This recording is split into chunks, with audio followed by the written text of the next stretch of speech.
இன்றைய சிஎம் வருங்கால பிஎம் நம்மளுடைய மாண்புமிகு முதலமைச்சர் அவர்கள்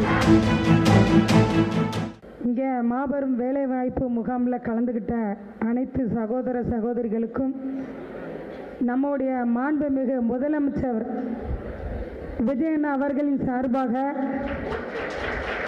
உங்களுக்கு ஒரு கோரிக்கை. வருங்காலங்களில் நீங்கள் வேலை தேடும் எந்த ஒரு காலகட்டத்திலும் ஒரு ரூபாய் கூட பணம் கொடுக்காமல் வேலை வாய்ப்பை பெற வேண்டும் என்றும் இந்நேரத்தில் நான் உங்களிடம் மிக தாழ்மையுடன் கேட்டுக்கொள்கிறேன். அது மட்டும் இல்லாமல் இனி வரும் காலங்களில் நம் ஆட்சியில் ஊழல் என்பது இல்லாத ஒரு ஆட்சியை கொடுப்பது தான் நம்மளுடைய மாண்புமிகு முதலமைச்சர் அவர்கள்.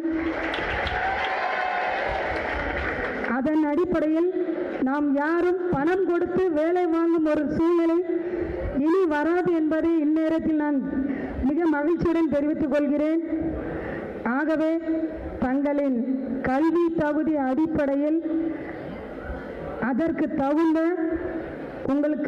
உங்களுடைய படிப்பின் கல்வியின் தகுதியின் அடிப்படையில் நம்முடைய மாண்புமிகு முதலமைச்சர் அவர்கள் உறுதியாக உங்களுக்கு வேலைவாய்ப்பு அந்தந்த மாவட்டங்களில் நீங்கள் உங்களுடைய தகுதிக்கு ஏற்ப வேலைவாய்ப்புகளை பெறுவீர்கள் என்பதை இந்நேரத்தில் தெரிவித்துக் கொள்கிறேன்.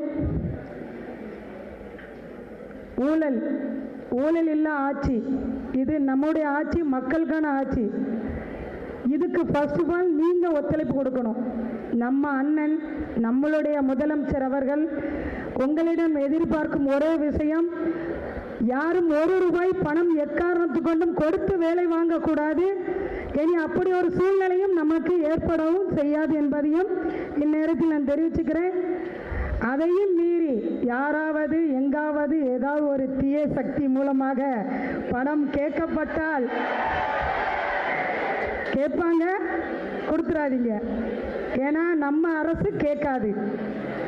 அதனால் நம்ம ஆட்சியில் உங்களுக்கு தான் மிகப்பெரிய முக்கியத்துவம் கொடுப்பார் நம்மளுடைய விஜயண்ணா மாண்புமிகு முதலமைச்சர் அவர்கள். அதுவும் முக்கியமாக பெண்கள், நீங்கள்லாம் எல்லா இடத்துலையுமே சாதனை பெண்களாக இருக்கிறீர்கள் என்பதை இந்நேரத்தில் தெரிவிச்சுக்கிறேன். நம்மளுடைய ஆட்சி மட்டுமே, இனி வருங்கால ஆட்சி நம்மளுடைய ஆட்சி மட்டுமே இருக்கும் என்பதை இந்நேரத்தில் நான் தெரிவிச்சுக்கிறேன். இன்றைய சிஎம் வருங்கால பிஎம் நம்மளுடைய மாண்புமிகு முதலமைச்சர் அவர்கள், அதில் எந்த ஒரு மாற்று கருத்தும் கிடையாது. ஒவ்வொரு நொடியும் நம்ம எல்லாரும் சேர்ந்து அதை நோக்கியே பயணிப்போம். வருங்கால பிஎம் அவர்கள் நம்மளுடைய மாண்புமிகு முதலமைச்சர் அவர்கள் என்பதையும் இந்நேரம்